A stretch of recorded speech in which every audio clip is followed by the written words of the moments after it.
Bienvenidas y bienvenidos a Red, el espacio donde recreamos, resignificamos y reimaginamos el mundo de la sostenibilidad y el desempeño social. Prepárense para una conversación que inspire, cuestione y transforme. Comencemos. Bienvenidas y bienvenidos a Red by Ausenuma. En este episodio hablaremos sobre economía circular y seguridad alimentaria con Claudia Restrepo, socia de sustentabilidad en Deloitte. Acompáñenos. Bienvenida, Claudia. Qué gusto tenerte hoy en Red by Ausenuma. Nos da, a mí en particular me da muchísimo gusto porque es un tema del que conozco poco y me parece interesantísimo, ¿no? Entonces nos gustaría que contigo explorar este tema de la economía circular y la seguridad alimentaria, ¿no? Y primero que nada me gustaría que nos contaras un poco de quién eres, qué haces, por qué haces lo que haces y qué es lo que te entusiasma más a ti de lo que haces. Primero, gracias por la invitación, a ti, a Fabián, al equipo. La verdad, muy feliz de estar aquí. Yo soy colombiana, he vivido toda mi vida en mi país, excepto los últimos 6, 7 años que he estado aquí en este país. Ahora me preguntabas si estamos felices, pues vinimos por 2 años, llevamos 6. Yo creo que eso dice lo feliz que estamos. He sido consultora toda la vida, soy ingeniera y empecé a conectarme inicialmente con proyectos en las organizaciones, en estrategia, operaciones, en todo lo que ustedes imaginan, supply chain, CRM, fusiones, escisiones, implementaciones de tecnología, change management, de todo esto. Y hace unos 17 años empecé formalmente, digamos, a trabajar en temas de sostenibilidad, inicialmente con una organización suiza. Fui socia para la operación en Colombia y hace 12 años en Deloitte, trabajando también estos temas de sostenibilidad y cambio climático para lo que denominamos nosotros el Spanish Latinoamérica, que son 16 países. Entonces, desde aquí, digamos que tengo esta cobertura territorial. En sostenibilidad empecé, yo creo que esto se crea desde la casa. O sea, la verdad es que siempre la inquietud social estuvo presente y sin extenderme mucho, pero tuve la fortuna de tener 3 tías abuelas monjas, estas monjas que hoy tendrían unos 130 años, qué sé yo. Ellas muy valientes crearon unas casas para trabajar con niños huérfanos, pero sobre todo con niños de mujeres en condición de prostitución, que para la época yo me imagino que era un escándalo, y ellas igual lo hicieron y fueron creando oportunidades para personas que definitivamente no la tienen, y su foco fue población vulnerable. Eso yo creo que lo aprendí desde chiquita, me conecté con esa iniciativa, nos invitaban a participar en muchas cosas y la verdad es que siempre he tenido como punto, bueno, ¿qué puedo hacer? ¿Qué se puede hacer y qué se puede construir o qué se puede desarrollar para que otros tengan la oportunidad para tener una sociedad un poquito más equitativa? Entonces, si bien lo social, pues sin duda alguna es como mi prioridad, lo ambiental también me genera muchísimos cuestionamientos. Soy mamá de 3 hijas y pienso, ¿cuál es el futuro que van a tener estas mujeres? Y después, ¿qué va a pasar con esos hijos de estos hijos? Y si se va uno a la definición de sostenibilidad, pues esto es trabajar por el bien de esta generación, pero sobre todo también pensando en que vendrán otras y que todos tenemos que compartir un planeta que está ya con un límite importante. Qué interesante historia, Claudia. Me identifico mucho con esta parte que desde niña tener esa como inquietud de qué más se puede hacer para que esto sea mejor para todas y todos, ¿no? Eso me encanta, y que tus tías hayan puesto esas casas me parece increíble. Y ahora, ya desde tu papel en Deloitte, ¿no? ¿Cuáles han sido los aprendizajes que has tenido ayudando a las empresas caminar hacia modelos sostenibles? El recorrido es muy largo, entonces como esto empezó hace 16, 17 años, la verdad es que en ese momento los temas de sostenibilidad y cambio climático se correlacionaban o se vinculaban mucho más a temas filantrópicos, a temas asistencialistas, y desde el lado ambiental un poquito, y nos denominaban como los hippies de la época, que al final no había como mucha estrategia inmersa en esas posturas. Eso ha ido evolucionando y yo creo que cada vez más se entiende que esto es inicialmente un tema de gestión de riesgos, pero por otro lado una palanca increíble para cumplir objetivos como estratégicos en las organizaciones. Yo creo que el desafío está en entender que esto no ocurre en un equipo de sostenibilidad, que típicamente son además muy pequeños, sino que ocurre en toda la organización. Y permear ese mensaje, además de conveniencia, digo conveniencia y recurro un poquito como a las épocas de cuando trabajaba en gestión del cambio, pues finalmente uno tiene que encontrar el por qué y para qué hacerlo. Y por supuesto ese eslabón, digamos que conecta todo lo anterior, es tener una razón clara alrededor de la eficiencia, pero además en función de cuál es el impacto que tú vas a tener finalmente financiero. Entonces, tener esa ecuación de esto ocurre en toda la organización, pero además de tener un impacto muy claro social, ambiental, ¿cómo redunda esto? ¿Cómo se conecta con tus estados financieros? ¿Por qué esto es una buena estrategia? ¿Por qué además vale la pena invertir y no esto visto solamente como un costo? Creo que es, digamos, que el gran desafío que las empresas están teniendo. Y le agregaría ahí, Tania, un punto, y es la urgencia. Yo creo que es que no estamos entendiendo estos límites planetarios que yo ahorita mencionaba, no estamos entendiendo lo que está pasando incluso en nuestras pirámides poblacionales, que al contrario de lo que muchos dirían, bueno, estamos creciendo, pero también qué está pasando con aquellos territorios donde incluso pues no hay un relevo generacional, y entonces cómo empiezas a balancear estas distintas condiciones y contextos para que con un sentido de urgencia tú puedas activar iniciativas que definitivamente sean estratégicas. Entonces, eso está, y la comprobación del valor, pues sin duda alguna es uno de los temas que más importan. Mencionábamos ahorita, conversábamos unas evaluaciones de impacto, por ejemplo, para poder no solamente entender qué ha pasado con tus programas, proyectos, iniciativas, sino cómo total organización, cuál es el efecto que definitivamente está teniendo invertir o tener una estrategia muy clara alrededor de la sostenibilidad. Entonces, esos son parte de los desafíos, la gobernanza, cómo se reporta, los temas de cumplimiento, en fin, pero creo que la esencia sí es cuál es el impacto final que yo desde estas distintas aristas tengo al tener una postura seria, ordenada y estratégica con respecto a la sostenibilidad. Claro, qué importante esto que dices, Claudia, de la urgencia, ¿no? Este sentido de urgencia en el que la sostenibilidad ya no es solo nice to have, es un must en todos los sectores, en todos, ¿no? Como en todas las áreas de todas las empresas, y lo urgente que es que esto se vuelva este must, ¿no? Como, no sé si lo entendemos de esa manera y con esa... Yo creo que no, no, porque incluso no te lo pongo en el plano de las empresas, sino como ciudadanos o como personas. Realmente yo creo que no hay tanta conciencia, y esto seguramente nos va a hacer un muy buen link a lo que vamos a conversar, porque finalmente muchos lo que hacemos es comprar algo, si me gustó bien, si no lo desecho, y estoy hablando de comida, estoy hablando de ropa, estoy hablando de libros, estoy hablando de temas en el hogar, estoy hablando, o sea, de todo lo que al final tú como que consumes, ¿no? Claro. Sí, justo ahora, como dices, para entrar ya en materia, hay dos grandes conceptos que vamos a hablar hoy, y me gustaría como que nos ayudaras a entender a quienes es la primera vez que lo escuchamos o no tenemos ni idea. Circularidad, por un lado, y seguridad alimentaria, ¿no? O sea, ¿cómo podemos entenderlos la gente que no se dedica a esto, pero que le interesan estos temas de sostenibilidad?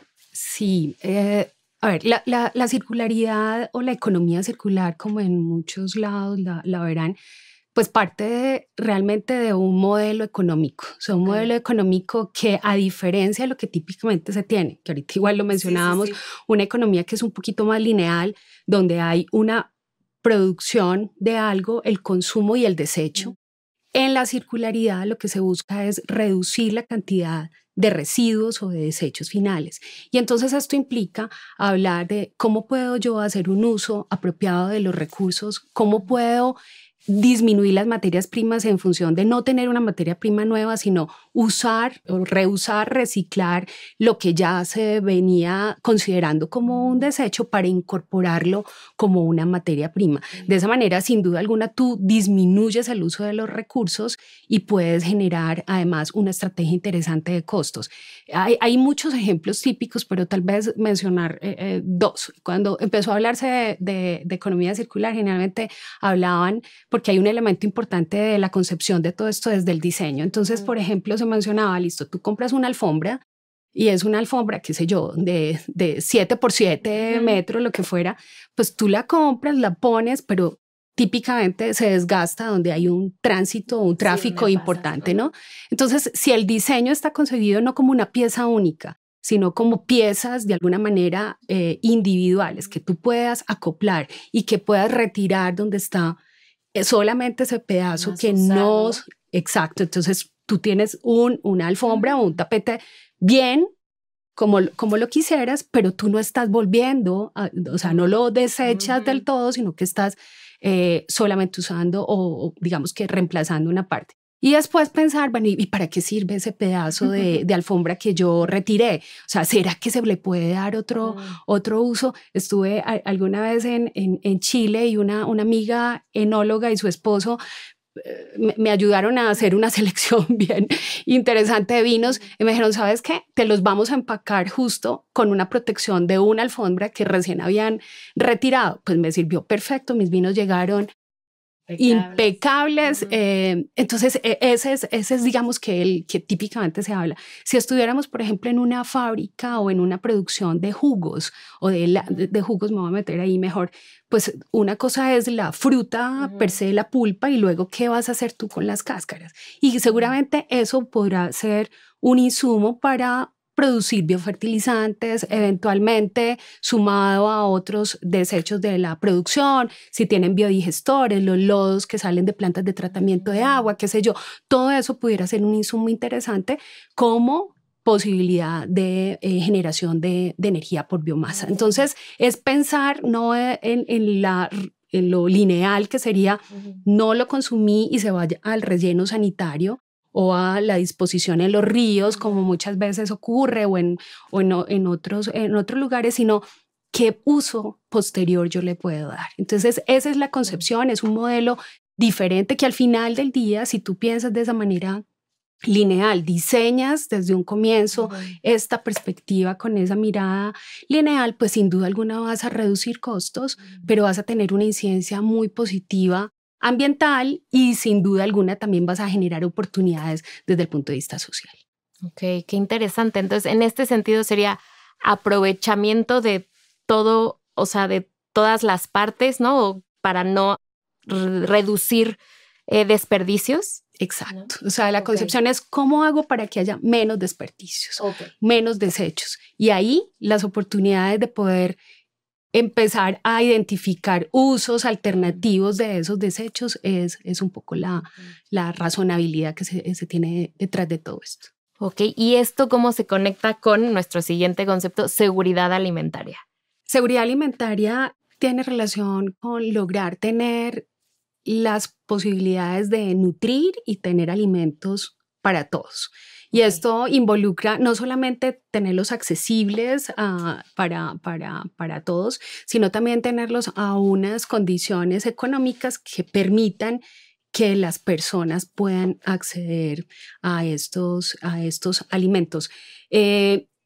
Infortunadamente, los desafíos en materia de seguridad alimentaria son muy amplios. Para que tengan ustedes una idea, un reciente estudio, de hecho del 2025 de la FAO para México, dice que las personas que podrían tener carencia alimentaria en este país podrían estar entre 44.1 millones y 49 tanto millones. O sea, pongámonos en la mitad, 45 millones de personas, de mexicanos que tienen una carencia alimentaria, que se van literalmente a sus camas con hambre, que no saben incluso qué van a comer el día siguiente. Esto, si hiciéramos un paralelo, la verdad es que es el equivalente a todo mi país, a Colombia. O sea, serían todo el país colombiano no sin comer, sino con una carencia importante y con un déficit además nutricional, porque una cosa es comer, lo otro es que tú tengas los nutrientes suficientes para estar seguro. De ahí viene un poquito el tema de la seguridad alimentaria, para estar seguro e incluso para mitigar o limitar posibilidades de aparición de ciertas enfermedades. Entonces, de salud, exactamente. Entonces, esa correlación del determinante social vinculado a la nutrición o a la alimentación con el conector o toda la correlación que existe con salud. Estoy en shock con el número que me acabas de decir. 45 millones no saben si van a poder comer mañana y todas las implicaciones que eso tiene en temas de salud, ¿no? Como de desarrollo de la persona. De todo, de desarrollo, de educación. Un niño que no está bien nutrido, pues todos lo sabemos, es menos proclive, digamos, que aprender. Entonces, las correlaciones son impresionantes. Entonces, a menos educación, menos oportunidades de tener una capacidad que te permita la generación de ingresos. Esa generación de ingresos, entonces, limitada, nuevamente, se convierte en un ciclo porque no vas a poder tener el recurso para poder, digamos, que acceder a estos alimentos y, por ende, traer para ti, para tu familia, alimentos que sean mucho más nutritivos y que permitan nuevamente tener todas las posibilidades y todas las capacidades para todos, ¿no? Ok, y frente a estos datos tan impresionantes, ¿cómo se relaciona la circularidad que hablábamos? Está ahí el punto, Tania, más complejo y yo creo que genera el mayor desafío, y es que lo mencionaba yo hace poco en una conversación que tuve. La paradoja es, y sigo con el caso mexicano, que tenemos 45 millones de personas con esta carencia, pero por el lado, en la tercera parte de los alimentos que se producen y que se distribuyen en el país son literalmente desechados. Entonces, si tuviéramos la posibilidad de no botar esos alimentos, sino poderlos rescatar y poder entregarlos a aquellos que están en carencia, solucionaríamos el problema. Pero hay de hecho una falta, digamos, de tener una información unificada con respecto a esas cantidades desechadas. Lo que se sabe es que es la tercera parte de lo producido.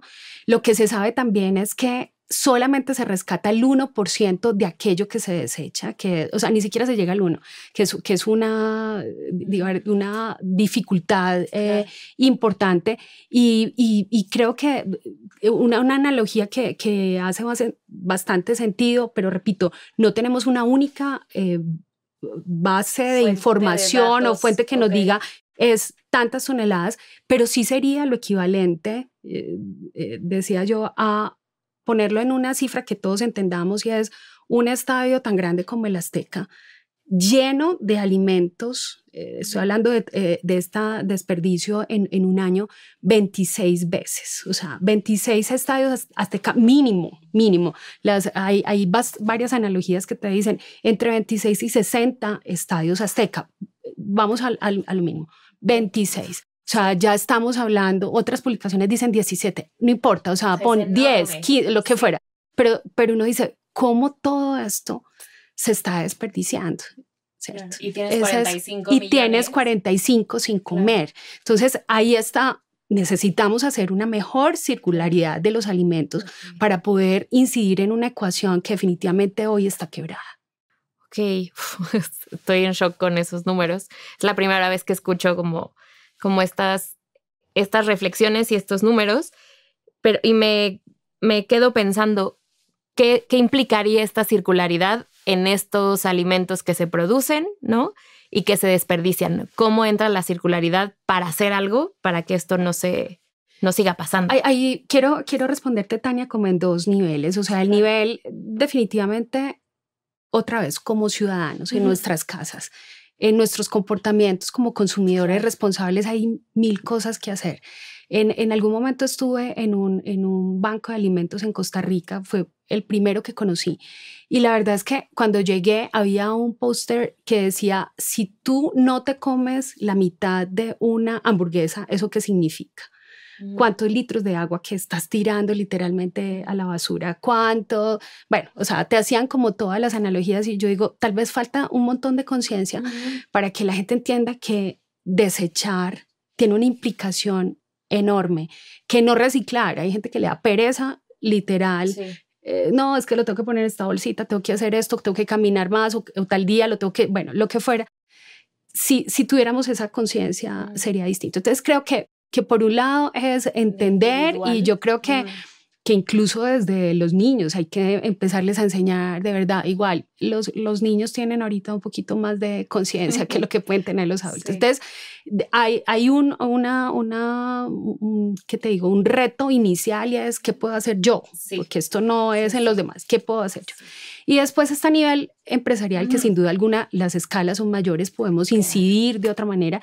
Y ahí hay varias, digamos que posibilidades de poder empezar a entender cómo la tecnología, por ejemplo, la inteligencia artificial, todo lo que puede ser establecer realmente ecosistemas para poder, digamos, hacer ese rescate de los productos. Nosotros estamos ahorita trabajando de la mano con un aliado que tiene una tecnología fantástica y lo que estamos haciendo es, si tú estás en el retail, entonces pues no esperes a tener un número de toneladas de desperdicios suficientes para que cuando tú hagas un poquito la identificación del costo de la logística inversa, bien para llevarlo a tu centro de distribución o bien para devolverlo al CPG que lo produjo o para llevarlo al relleno sanitario, pues que eso no se tenga que hacer, sino al contrario, con inteligencia artificial, identificar dónde está ese producto, pero también conectar con aquellos que están haciendo esa demanda de producto, bien los bancos de alimentos,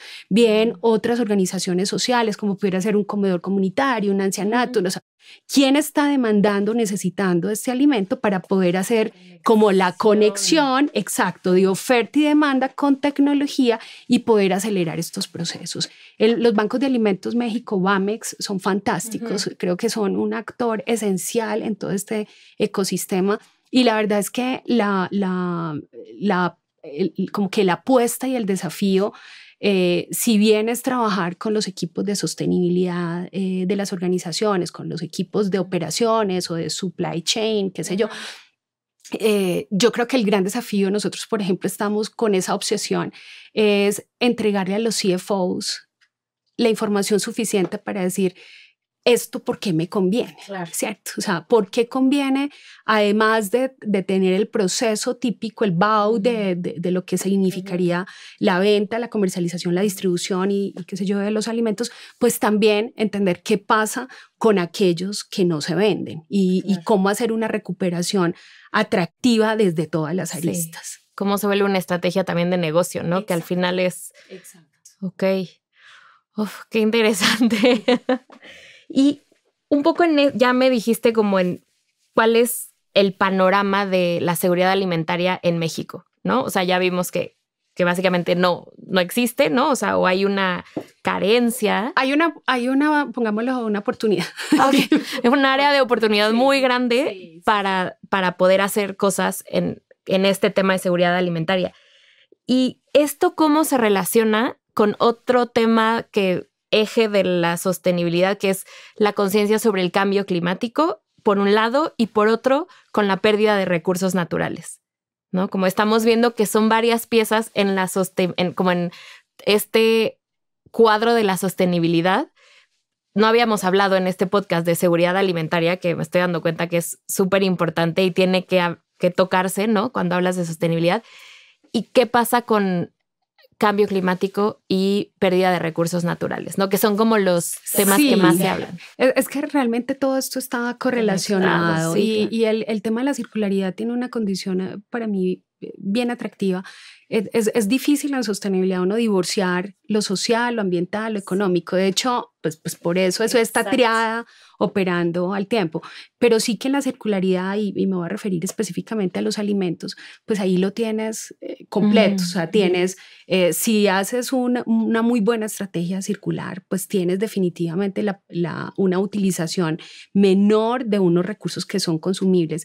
En el mundo entero, y por ahí cuando empezaba yo a leer como todas estas cifras hace un tiempo, se habla del número de calorías calorías que tú necesitas para este planeta, que a mí me pareció como extraño porque uno usa las calorías para hacer otros análisis, no para esto, pero al final es eso, es poder producir todas las calorías que al final se traducen en una nutrición, más que la caloría como la conocemos, en una nutrición adecuada versus los recursos que tú necesitas para generar estos alimentos. Entonces, en la medida en que tú más circules, menos desperdicio tengas, porque también hay pues lo primero es eficiencia, después es, ok, si hay un residuo, ¿qué es lo que yo voy a hacer posteriormente? Pero si yo encuentro esas estrategias para todo lo que produzco, puedo circularlo y lo puedo utilizar, en este caso los alimentos los puedo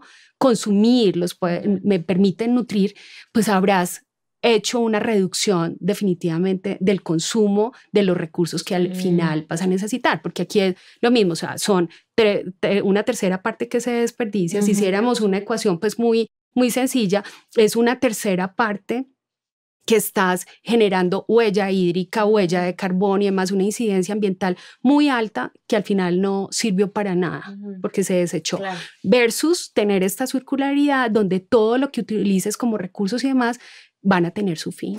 Entonces, pues ahí está la conexión y hablamos. Y por otro lado, pues toda la incidencia que tienes en poder lograr que todos estos objetivos, y si lo ponemos en la agenda de los ODS, pues todo ese objetivo de hambre cero, pues pueda tener una incidencia importante e ir, digamos que avanzando con respecto a estas posibilidades de equidad para la población. Claro.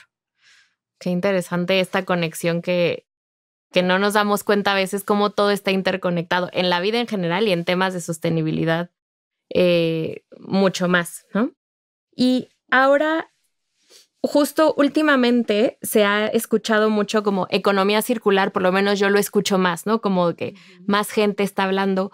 ¿Cuáles son, desde tu perspectiva, los factores que han hecho que avance más este tema de la economía circular, que cada vez más personas y empresas volteen a ver cómo podemos hacer parte de este movimiento? Sí, yo creo que hay digamos que una búsqueda de optimización de costos en las organizaciones.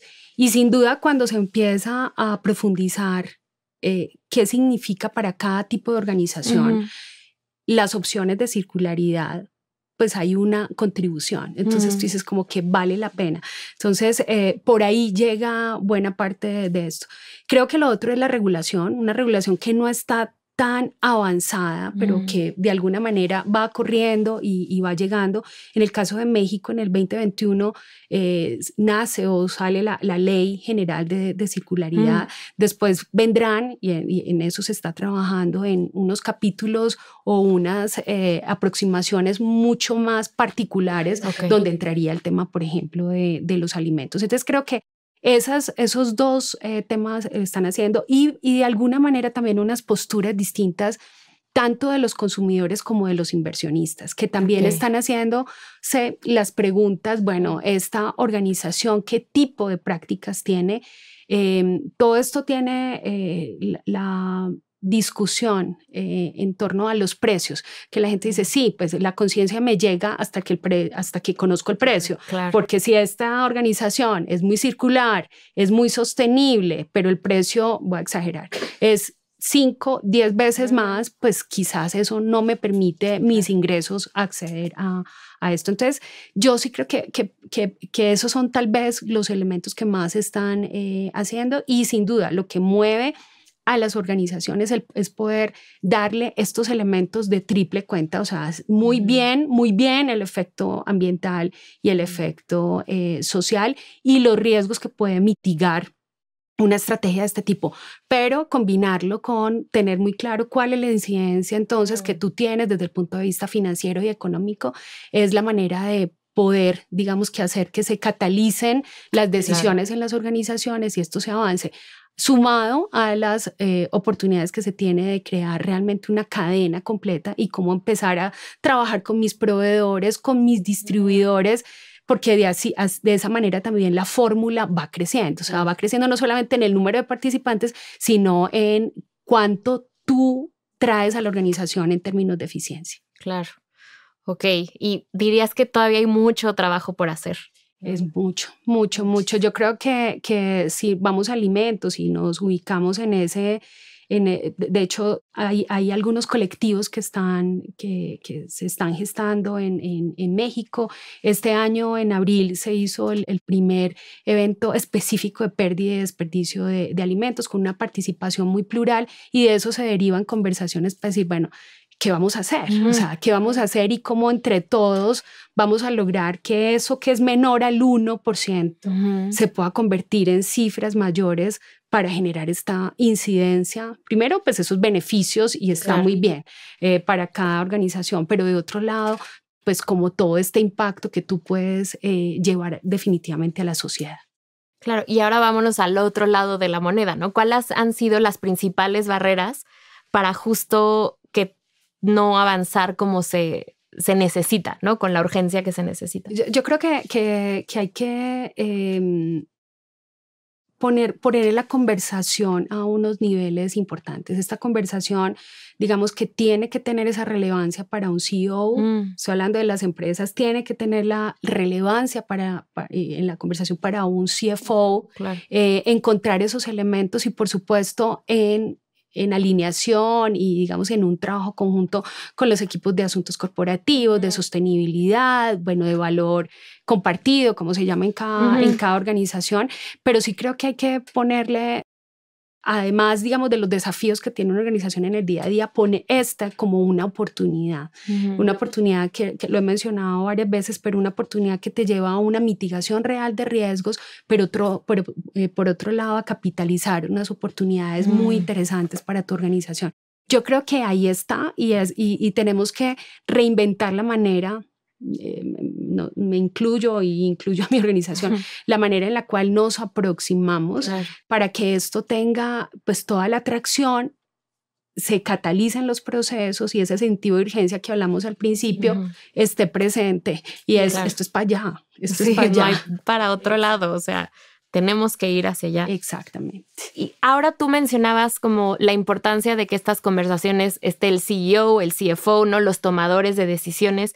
Y en este camino hacia la circularidad ligada al tema de seguridad alimentaria, ¿quiénes son los actores claves, ¿no? ¿Y qué papel juegan? Hablabas también de la regulación, ¿no? Entonces, como ¿quiénes serían los actores clave? El ecosistema es muy amplio y la verdad es que en seguridad alimentaria lo que uno tiende a imaginar es que se centra únicamente en el sector agropecuario, después en el sector productivo normal de alimentos procesados y alimentos al consumidor, y después uno tiende también a incluir, por supuesto, los retail. Sin embargo, aquí hay otros eslabones en todo el proceso que es relevante considerar. Sin duda, toda la incidencia alrededor de los temas de transporte, pero también de tecnología, pero también estamos hablando de sectores como los HoReCa o los hoteles, restaurantes, cafeterías, pero también, o sea, ayer tenía una conversación con un buen amigo que está en el sector de los deportes, del fútbol, y decíamos, bueno, todo lo que pasa en los eventos, todo lo que pasa en los mismos eventos deportivos, musicales, lo que tú creas, o sea, ahí todas las aplicaciones, si te vas al sector transporte, pero además no solamente el terrestre, sino si te vas al aéreo, vas a encontrar también ahí una dinámica importante alrededor de, lo voy a poner nuevamente en plano de oportunidades, las oportunidades que nos está brindando la posibilidad de pensar en cómo circulo, qué uso le puedo dar o cómo puedo conectar esa, digo, oferta en términos de desperdicio, que cada vez tiene que ser menor, y por otro lado la demanda de alimentos. Entonces, yo creo que por ahí iría mi respuesta. Claro, sí, es que ahora que lo dices, es como pensar a donde vayas, uno como usuario y como consumidor, ¿no? Como decías, festivales, ¿no? ¿Qué pasa con los alimentos de estos festivales? ¿Qué tanto se desperdicia, no?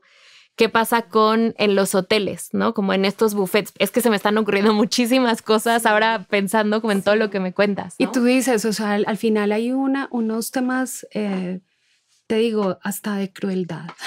Yo tuve la oportunidad, estaba haciendo un proyecto en Chile y me reuní con era el director y dueño de un gran distribuidor multimarca en Santiago de Chile. Y hablando de todo esto, le decía, bueno, ¿y qué pasa con todo lo que tú no vendiste? Porque al final eran productos en su mayoría propios, algún porcentaje en consignación. ¿Tú qué haces? Como estábamos hablando de esto, de un momento a otro se quedó callado y empezó a llorar. Y entonces yo era toda incómoda porque no sabía qué había dicho yo. De pronto para con el español de cada país que es distinto. Yo dije, ¿quién sabe qué dije? Claro. Me dijo, mira, esto es increíble. Yo estoy poniendo a la persona que menos gana a desechar todo. O sea, él corta, bota, cuando seguramente él está pensando, yo esto lo podría compartir con mis vecinos, con mi familia, con mis amigos. Es un tema complicado. Es una locura. Sí. Definitivamente voy a salir de este episodio con mucha más conciencia de esto y espero que así salgamos todos quienes escuchemos esto, ¿no? Porque se necesita, como tú decías, a dos niveles, a nivel individual, qué estoy haciendo, cómo estoy consumiendo, qué estoy desperdiciando, y a nivel macro de estrategia de negocio, ¿no? Exacto. Ok. Claudia, ya habíamos tocado el tema de la innovación. Mencionaste cómo la inteligencia artificial puede ayudar a conectar oferta de alimentos, ¿no? Como para no desperdiciar, con la demanda, ¿no? De como bancos de alimentos, ¿no? Como asilos, habías comentado. ¿Qué otras tendencias o qué otras estrategias nos puedes comentar que lleven tecnologías que puedan ayudar a seguir este camino? Sí, tendríamos que hablar un poco como del embudo de la circularidad, y hay como distintos pasos que se llevan también al plano de los alimentos.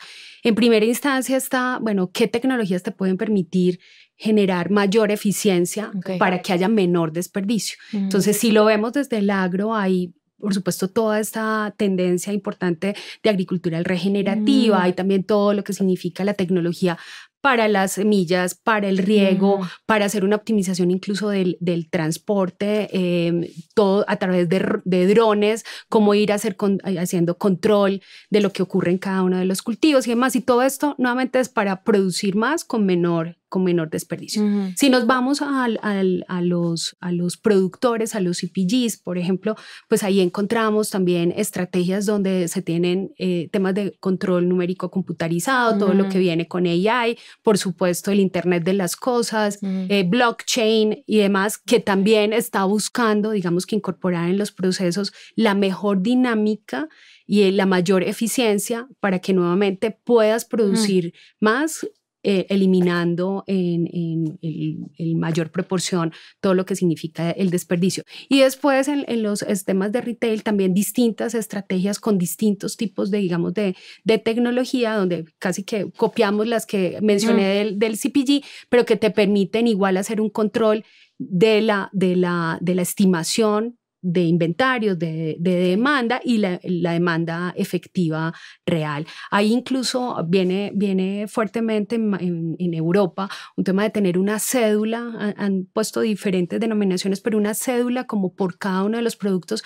para que la trazabilidad sea mucho más apropiada y poder además tener una analítica avanzada que te permita entender lo que está pasando y tomar esa información de analítica avanzada, incorporarla nuevamente en tus estrategias, en tus procesos y de esa manera hacer como una optimización. Pero digamos que la inteligencia artificial nos está ofreciendo una posibilidad de hacer procesos mucho más catalíticos, de alguna manera también nos está permitiendo pensar en tener esa tecnología que acelera los procesos o los cataliza porque estás pensando en el OPEX, no necesariamente unas inversiones de CAPEX muy altas que al final lo que hacen es que ponen mucho más lento el proceso. Entonces, tecnología sin duda alguna como habilitador y acelerador de todo esto. Okay. Y aquí nada más para estos términos, tú dirías la tecnología aplicada para los presupuestos de operación, ¿no? de todos estos? Porque para definir CAPEX y OPEX, ¿cómo lo estás? ¿Por qué no? Porque si estamos pensando, y pongo el ejemplo de este aliado con quien trabajamos, pues lo que hace es tener su plataforma en el ecosistema social que está demandando esto y en las organizaciones productoras y distribuidoras. Y entonces, ¿qué pasa?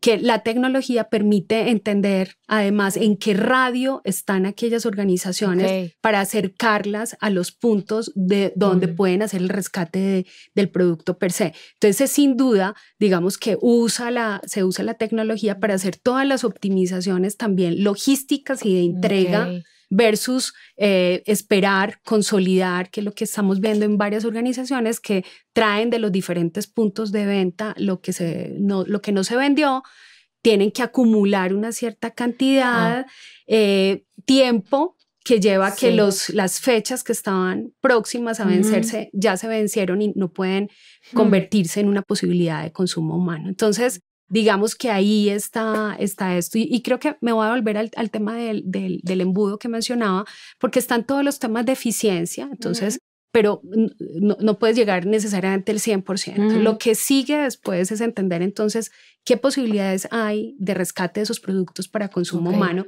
Supongamos que no alcanzaste tampoco por las fechas a hacerlo, incluso ir a mirar las posibilidades de consumo animal con toda la protección que eso implica, ¿cierto? Y después también, bueno, listo, si tengo unos residuos mayores, yo puedo pensar quizás si ese residuo me permite o es interesante como materia prima para otro proceso productivo. O sea, ya estoy en el plano muy del B2B. Y después también si puedo generar, por ejemplo, energía. Hay otros alternativas en medio que no me quiero detener ahí, y al final entonces eso te daré que en ese embudo pues finalmente el producto que sí o sí vas a tener que llevar al relleno sanitario pues va a ser menor.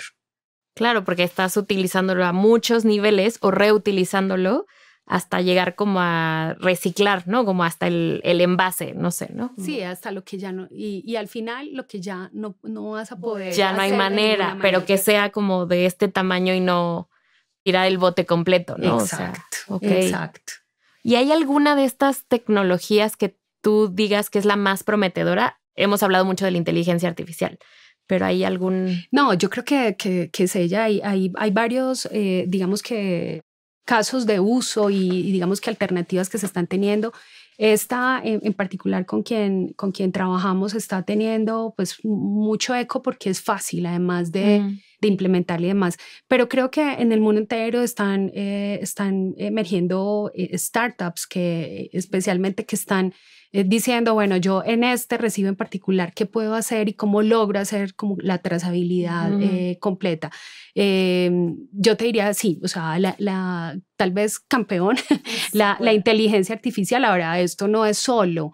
Claro. Entonces, si te vas al plano empresarial, es tú cómo combinas o conectas, sin meternos a temas de tecnología que no soy experta, pero cómo conectas con APIs o lo que fuera, estas tecnologías para este uso en específico con tu propio core o con tu ERP o con, en fin, o sea, con tus tecnologías para que esto sea mucho más natural y pueda ser mucho más fluido el proceso y no se convierta además esta posibilidad fantástica de hacer recuperación en un riesgo de negocio. Claro. O sea, hay que tener ahí cuidado o un riesgo en ciberseguridad. Ok, hay muchos temas que hay que tener en cuenta.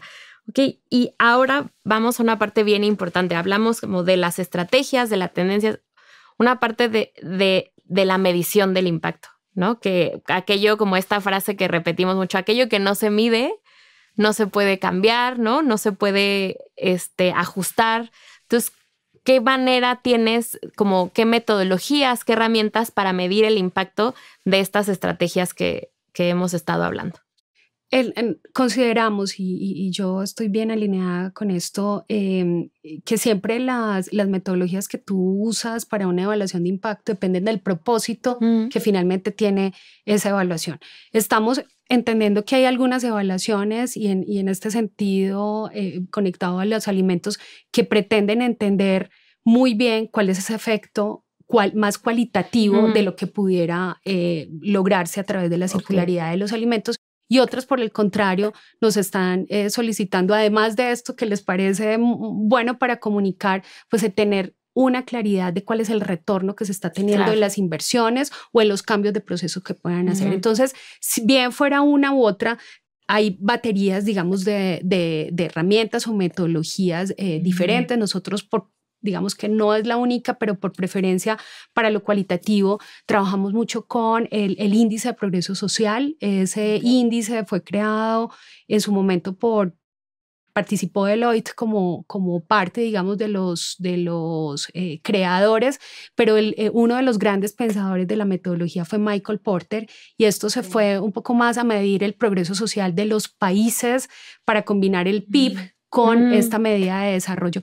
Eso lo hemos utilizado, se puede hacer una utilización ad hoc de la metodología con una participación como de Quality Assurance del mismo Social Progress Index, y eso te da una medida cualitativa fantástica que incluso puede ser una herramienta de política pública importante. No hemos hablado del gobierno, pero ese es otro actor bien relevante. Entonces, y desde los cálculos un poco más cuantitativos y demás, pues hay distintos métodos. Nosotros usualmente combinamos un retorno social con modelos de equilibrio general computable que te da como la medida. Entonces, de decir, bueno, listo, por cada dólar o por cada peso que yo estoy invirtiendo en esto, poder decir a qué me puedo atribuir como organización para poder entender cuál es esa incidencia que finalmente estoy teniendo. Entonces, creo que por mencionar algunas, hay bastantes metodologías, pero creo que el propósito o a qué grupo de interés vas a llegar es fundamental para hacer la elección. Ok, y mencionaste el índice de progreso social, ¿verdad? Para la parte más quali, y luego está todo lo otro quanti, que es el retorno de inversión. Que se asume muchas veces que solamente sirve para lo social, pero que también tiene una cobertura ambiental importante. Y esa medición de impacto iría como a estos como tomadores de decisiones que ya hablábamos, ¿no? O sea, como para ver cuál es el valor que tiene como negocio, porque al final, ¿no? O sea, como es importante en sus estrategias. Es la única manera en que esto perdure, porque si no se ve como un costo, y ese costo, dependiendo del momento en el que esté la organización o la estrategia que estén teniendo, puede ser que permanezca o puede ser que no me conviene, ¿no? Y me voy a tomar un momento antes de que pasemos al tema de perspectivas y recomendaciones, como ya hablamos de dónde viene, cuál es el momento actual, y antes de que pasemos como a esta visión a futuro, mencionabas ahorita el papel del gobierno, ¿no? Creo que es importante como regulador o como implementador de políticas públicas, ¿no? Que sienten también las bases y por otro lado las reglas del juego para seguir este camino. ¿Nos podrías hablar un poco? Sí, no, los gobiernos son fundamentales, y yo creo que no hay gobierno que no tenga una consideración, me voy a ir a alimentos, que no tenga objetivos relacionados con hambre cero.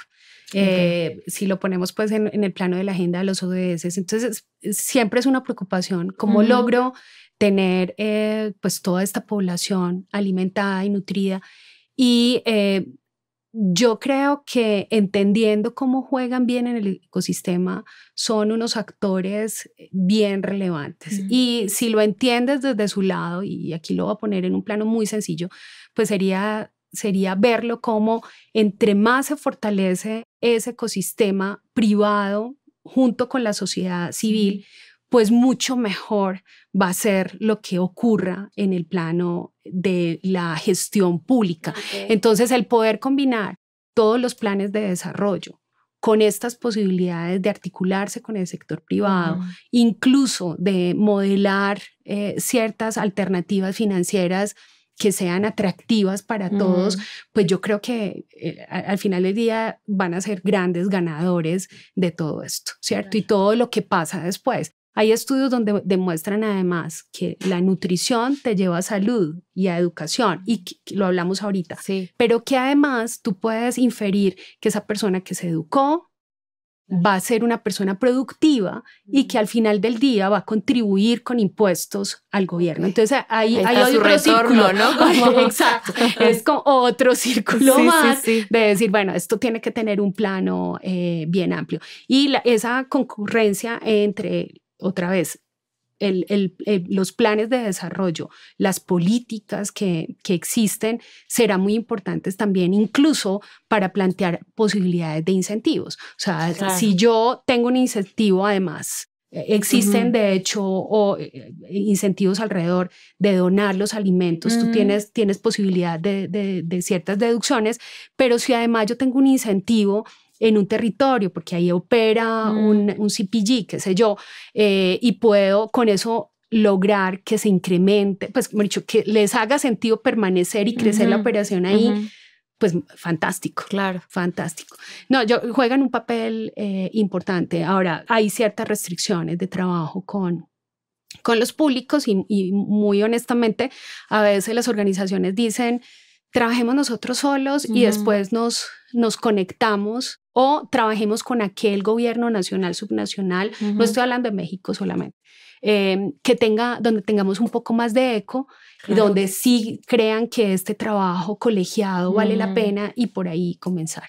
Pero sí, y por otro lado está la regulación y una regulación que tiene que ser no solamente clara, no solamente bien diseñada, sino que sea aterrizable, y eso significa que en la práctica tú lo puedas hacer. Claro. Estamos ahorita desarrollando un proyecto muy interesante en Ecuador. Este tiene que ver más con la circularidad de los empaques y los embalajes. Viene toda una regulación alrededor de lo que se llama responsabilidad extendida del productor. No me va a tener ahí, pero esto es de alguna manera motivar a través de la ley, o sea, presionar que las organizaciones piensen en el consumidor final y en consumo o en el post-consumo y cómo estos empaques pueden recuperarse y traerse nuevamente al proceso productivo.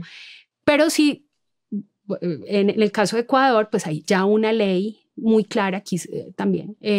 Allá la tienen y están muy a la espera de qué va a pasar con la regulación, porque puede ser, y voy a ser exagerada, pero que te digan, tú tienes que reincorporar el 90% de aquellos empaques post-consumo, tú vas a decir, es que no hay posibilidad, así fortalezcamos los recicladores de base, así logremos que haya una conciencia en todos los hogares, no vamos a llegar al 90%, no va a suceder. Entonces, como que tratar de entender que esto que el gobierno está promoviendo y de buena manera, pues tenga toda la posibilidad de llevarse a la práctica, para que entonces ahí las organizaciones digan, a mí me interesa, además de estar cumpliendo con la ley, estar en compliance con todo esto que se está formulando, pues yo tengo la posibilidad de generar unas oportunidades de mitigación de riesgos para mi organización, de incluso de ingresos y de eficiencia y de contribución al EBITDA, ¿me entiendes? Claro, ese es un poquito como otro círculo también que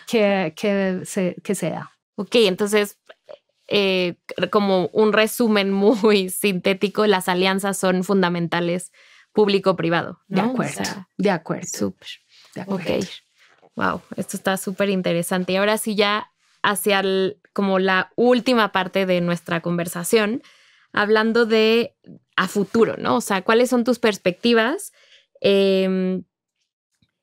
hacia futuro de cómo se transformarían los sistemas alimentarios si se toman de lleno los principios circulares? Pues es que ese sería el mundo ideal, ¿no? Pero, pero creo que si tomamos un poco la ecuación que ahorita hablábamos, un desperdicio en una tercera parte, una población en escasez, o sea, solamente si se diera el balance entre no desperdicio y la llegada de estos alimentos a la población, estaría resuelto.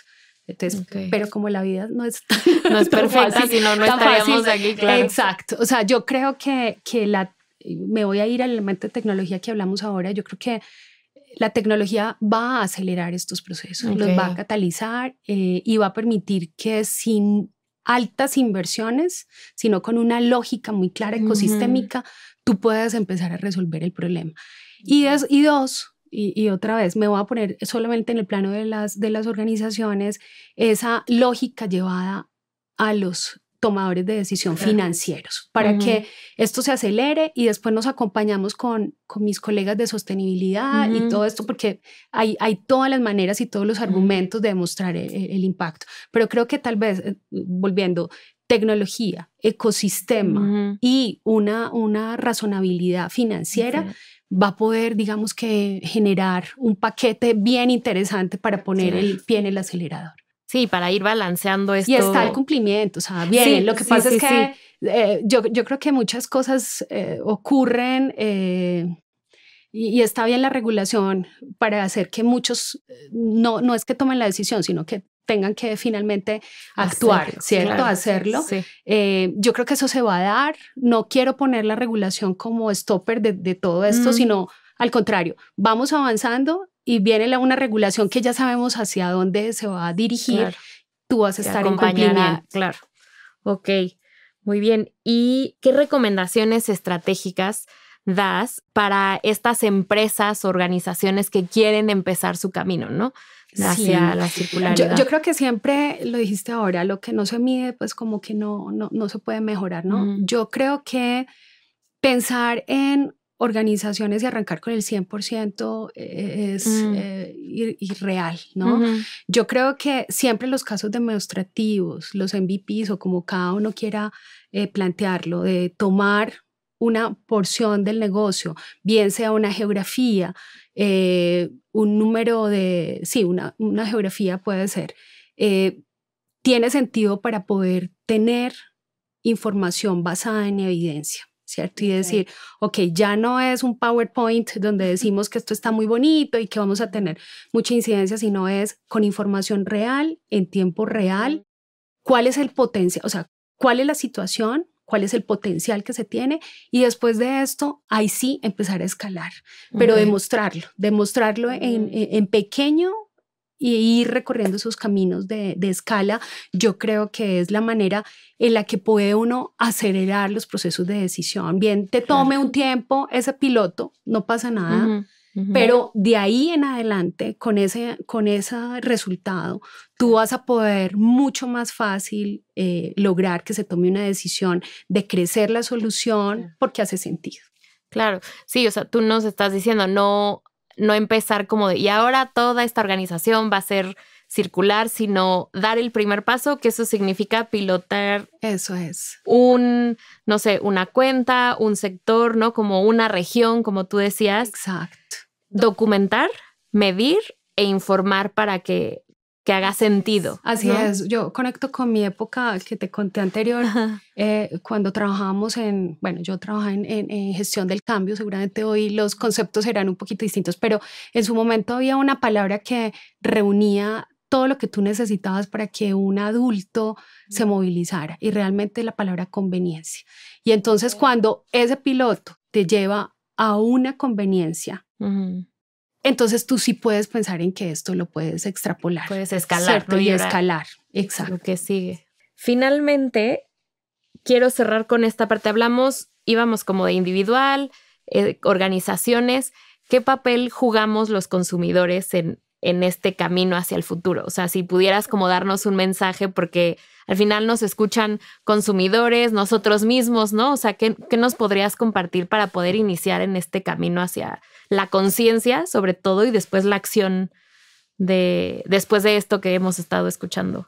Yo creo que a veces es traer la analogía de la empresa a la casa, o sea, y generalmente lo hacemos como al revés, pero lo voy a hacer en este sentido. Y es, a ver, no tengas más inventarios de los que necesitas, ¿me entiendes? Y esto significa no seamos tan consumistas, o sea, a veces compramos más de lo que al final necesitamos, ¿cierto? Y al final, ¿qué pasa? Se desecha, es como pensar, o sea, ¿qué es lo que yo realmente requiero? Y mejor después hacer un ajuste que hacer, que botarlo, ¿cierto? Yo creo que ahí está. Después viene todo lo de empaques y tal, pero yo creo que en términos de alimentos sí, como conciencia de qué necesito, qué compro, y ojalá eso sea lo más homólogo posible. Claro. Ese ya es un punto esencial, fácil de hacer. Yo creo que fácil de hacer. fácil de hacer y que podemos definitivamente empezar a contribuir. Y luego, no en tu casa, sino que te vas a comer a otro lugar o lo que fuera, lo mismo. O sea, a veces pedimos un plato cada quien y seguramente no. Yo cuando estaban mis hijas chiquitas era como la mamá recicladora. Yo a veces ni pedía porque sabía que ellas iban a dejar. Pero muchas veces no importa y ves tú platos a la mitad que finalmente se tienen que desperdiciar. No, yo creo que son muchas cosas que en el día a día tú puedes hacer. Si algo está próximo a vencerse, no te lo vas a comer, pero hay alguien que te ayude en tu casa, pues mejor regálaselo. Hay alguien siempre que va a necesitar algo que tú tienes ahí antes de botarlo. Me quedaría como con esta conciencia que nos dices, ¿no? Como poder pensar que cómo consumimos, ¿no? Exacto. Qué consumimos y que haya como un equilibrio, ¿no? Entre lo que compramos y lo que necesitamos, ¿no? Con eso me quedaría para mí y invitaría como a quienes nos escuchan a hacer esa reflexión, ¿no? Maravilloso. Y bueno, Claudia, muchísimas gracias. Hemos llegado al final. No sé si quieras como tocar algún tema. Un último tema. No, nuevamente agradecerles. Yo creo que todos podemos tener la posibilidad de convencer a otros y no es un tema de evangelización o de cátedra aburridora. Yo creo que la práctica nos va llevando a decir, pues yo sí puedo ser como un agente de cambio con cosas pequeñitas, pero todos podemos hacerlo. Buenísimo. Y me falta una pregunta. Es la pregunta pilón. Si fueras un taco, ¿no? Llevas un rato viviendo aquí en México, ¿y cuál taco serías y por qué? No, siempre, incluso cuando no vivía aquí, siempre me llamaban la atención los tacos al pastor. Y después entendí una cosa que me gustó mucho cuando llegué aquí, que me dicen, entre más grande sea el trompo, mejor es, o sea, desconfía de trompos pequeñitos. Entonces yo lo que digo es, o sea, ¿cómo poder traer entonces eso como a la realidad? Y después decir, sí, quizás voy a tratar de conectarlo con esto que hemos conversado ahora. Pues finalmente quizás ese trompo grande que tiene alta rotación es lo que quisiéramos, o sea, que esto se mueva, que haya comida para todos y que pueda, digamos, que darse un uso versus ese chiquito que entiendo hay poquita demanda, de pronto no es tan sabroso y que se te va a quedar ahí y finalmente lo vas a tener que tirar. Pero sí, podría ser un taco al pastor con mucha piña, cilantro, hasta ahí. Muy bien. ¿Y por qué te gusta mucho? Es el que me comentas que desde que estabas en Colombia era el que decías. Ese es porque allá no hacen necesariamente unos tan ricos, sí. Ok, buenísimo. Pues muy muchísimas gracias, Claudia. Ha sido un placer tenerte. Re es un podcast by AOCENUMA. Síguenos en redes sociales como @re by AOCENUMA.